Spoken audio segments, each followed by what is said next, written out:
Telegram, no phone number. Hey everyone, welcome back to our channel. In today's video I will guide you on how you can log into Telegram without phone numbers, so make sure to watch the video till the end.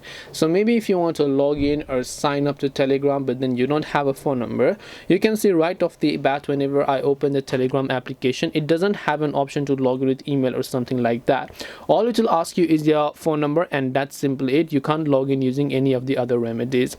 But what you can instead do is, if you don't happen to have a certain phone number over here, you can actually log in using virtual phone numbers that are available for free online, and they're also completely legal. So if you are interested in those virtual phone number thing, I'll have a few websites linked in the description box. You should like to check that out, and I'm not going to discuss in depth about that in this particular video. You will also receive verification code on those phone numbers, and from there you should be able to go ahead and then log into your Telegram account.